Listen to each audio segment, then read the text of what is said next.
धीरेन्द्र शास्त्री को कोई अंधविश्वास फैलाने वाला कह रहा है, कोई उन्हें जादू टोने वाला बाबा कह रहा है। उन्हें चुनौतियां दी जा रही हैं कि वो अपनी शक्ति को सबके सामने साबित करके दिखाएं।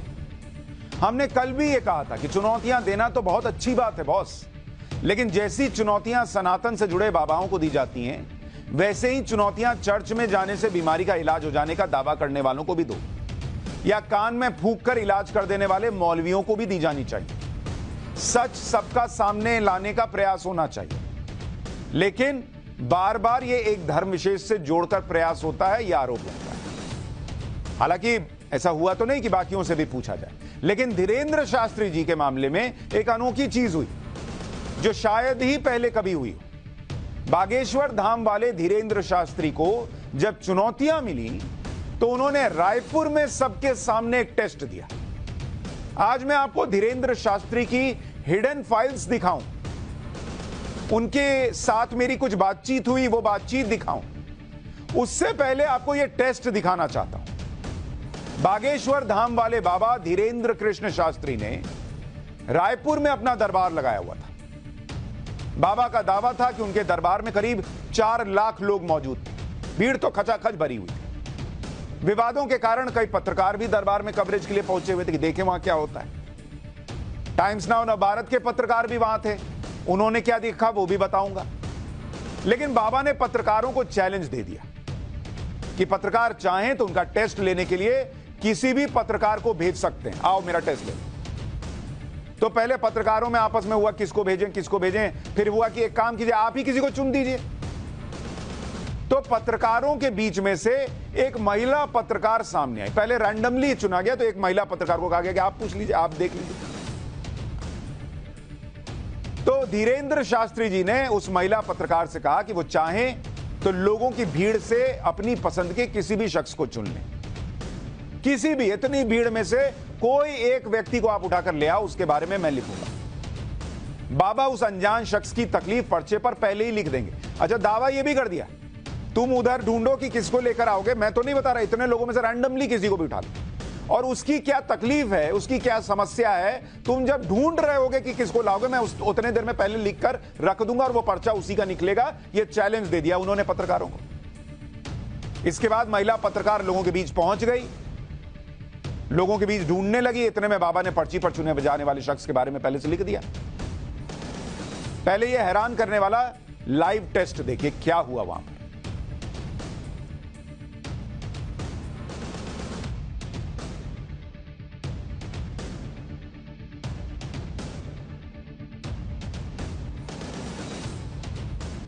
हमने कभी कोई दावा नहीं किया हम कोई ईश्वर हैं, या हम कोई चमत्कार करते हैं, या हम कोई मिरेकल करते हैं। हमारे पास जो गुरु कृपा है, हम ईश्वर से प्रार्थना करते हैं।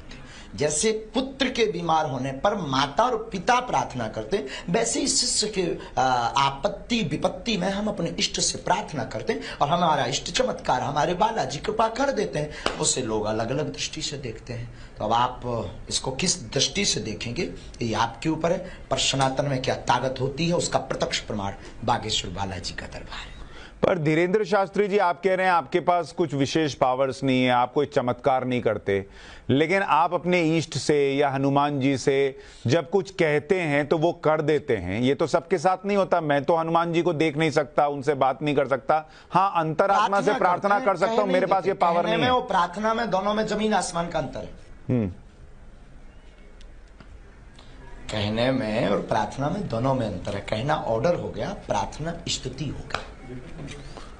तो आपको प्रत्येक भक्त को अनिवार्यता है। नहीं, लेकिन आपके पास जो पावर्स हैं वो मेरे पास तो नहीं है ना, तो आप तो विशेष हुए फिर। उसके लिए फिर हम कोई विशेष नहीं है, ये आपकी दृष्टि है। अगर आप मानते हैं तो हमें कोई बुराई नहीं है। जो कई लोग हमें उल्टा सीधा भी तो मानते हैं, तो उससे भी हमें कोई बुराई नहीं है। उनके प्रति हमारी कोई नाराजगी भी नहीं है। तो ये आपकी दृष्टि है, हम अपने आप को नहीं मानते। आपको हनुमान जी दिखते हैं क्या? नहीं, बिल्कुल भी नहीं। हमने ऐसा कभी दावा भी नहीं किया। तो आप जब संपर्क साधते हैं तो कैसे साधते हैं? मतलब आप अपने विचार में संपर्क साधते हैं? ध्यान विधि, ये आदिकाल की परंपरा है। ध्यान विधि, जिस परंपरा को हमारे पूज्यपाद दादा गुरुदेव ने हमें दी है, वह एक विधि ध्यान विधि है, आभास विधि।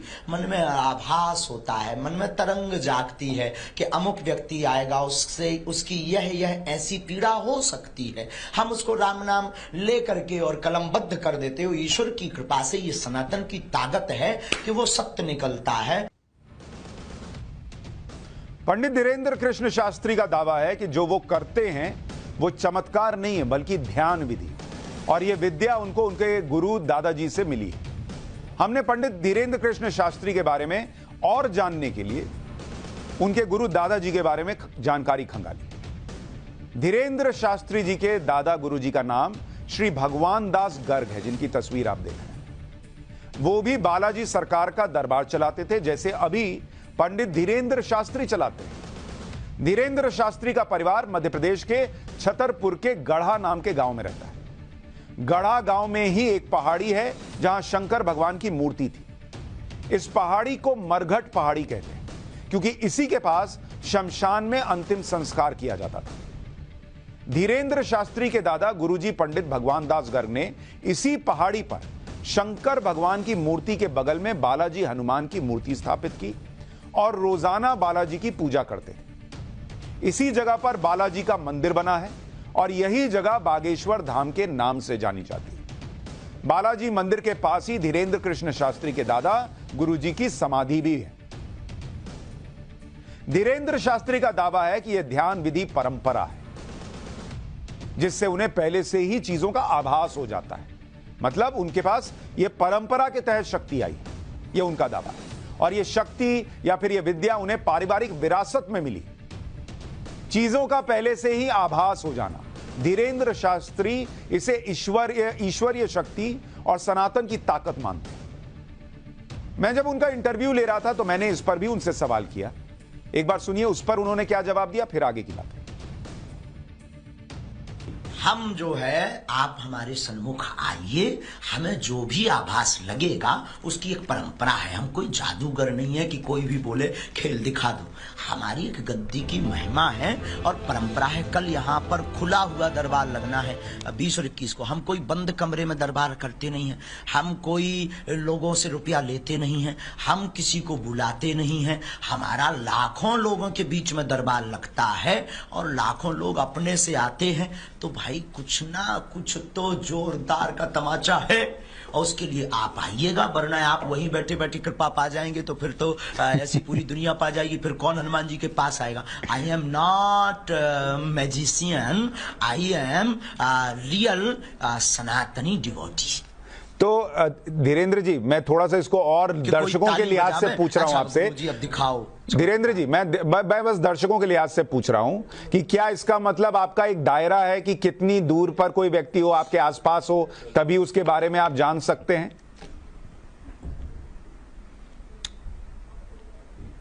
कोई दायरा नहीं है। दरबार की गद्दी की परंपरा है जो हमारे दादा गुरुजी लगाते थे। गद्दी पर आवाहन किया, श्री हनुमान जी से प्रार्थना की कि हे बागेश्वर बालाजी, जितने सन्मुख बैठे हैं उनकी जो जो पीड़ा है उन पर अपनी कृपा करो। हनुमान चालीसा का मन ही मन पाठ किया और मन में आभास को लेकर के पेन कागज लिया, लिखना शुरू कर दिया।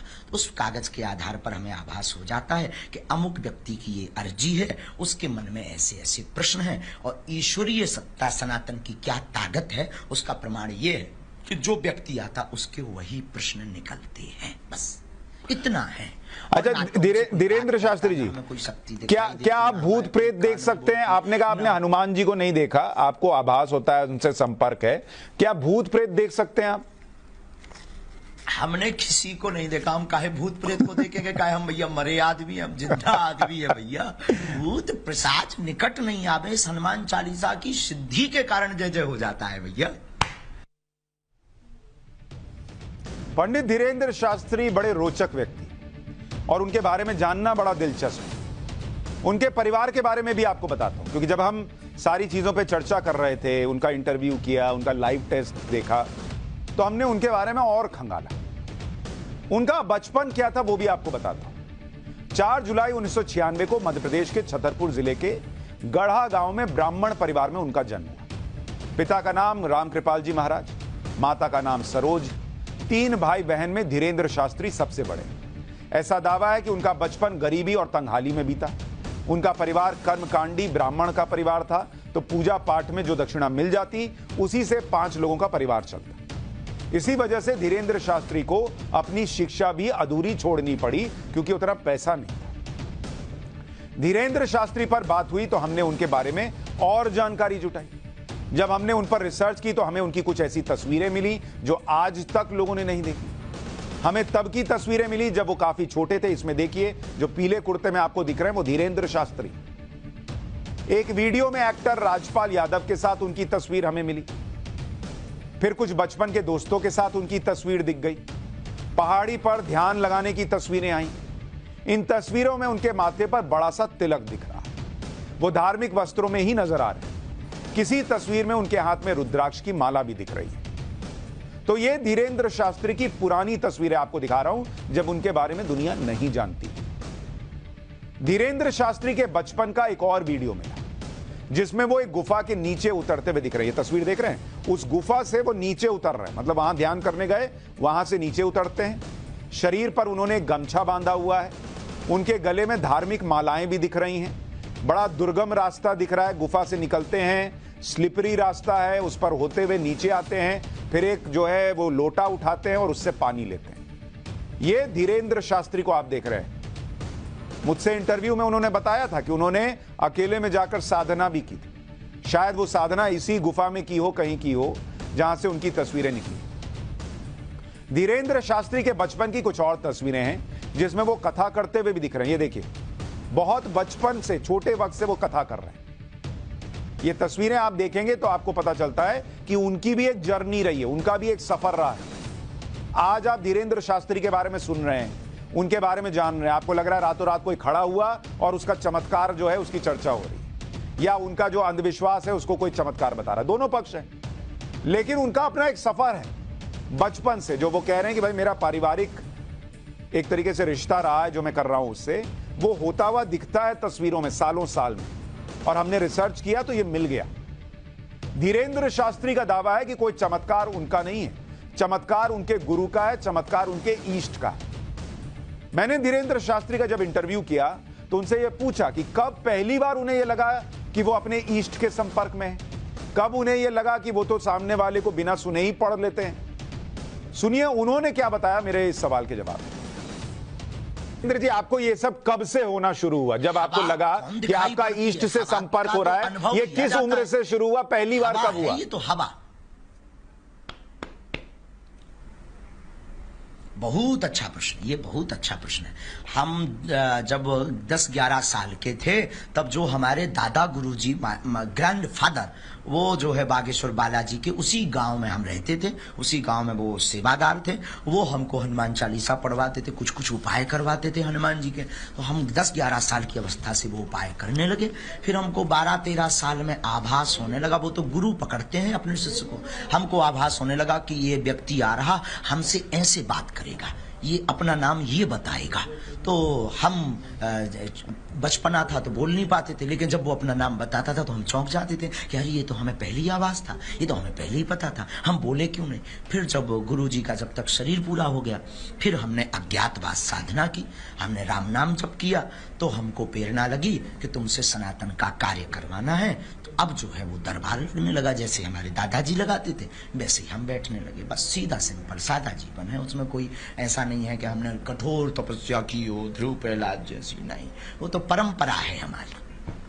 तो धीरेंद्र जी, जब आप 11 साल के थे और किसी बच्चे के साथ ऐसा हो कि कोई आकर क्या बोलने वाला है, उसका नाम क्या, ये सब पहले से पता लगने लग जाए, तो मन में थोड़ी घबराहट होगी कि ये क्या हो रहा है। आपके साथ ऐसा हुआ था कि ये क्या, मैं अंदर से, ये क्या पावर है, क्या हो रहा है मेरे साथ? हाँ, हमने बताया ना पहले कि ये उसका नाम हमें जैसे आभास हो जाता था, तो हम सोचने लगते थे कि हमने पहले क्यों नहीं बताया इसका नाम, तो हमें आभास, इसका ये ऐसा बोलेगा, ऐसा हमें कैसे पता लग गया। हम गुरुजी को भी पूछते थे तो गुरुजी हंसते थे। बचपना था हमारा, अभी भी हमारा बचपना गया नहीं है, अभी भी बचपना ही है। तो लेकिन जो है फिर तो गुरुजी फिर जो है हमको साधना बताए, फिर कोई सीताराम नाम का जप किया। अब ये टीवी का विषय नहीं है, ये अनुभव का विषय है। देखो भाई, मोहब्बत बताने का विषय नहीं है, मोहब्बत तो अनुभव, एंजॉय विथ लाइफ। यहां हम एक बात साफ करना चाहते हैं कि पंडित धीरेन्द्र शास्त्री कैसे दूसरों के मन की बात जान जाते हैं, कैसे वो दूसरों की समस्याएं जान जाते हैं, इस पर हमारा कोई दावा नहीं।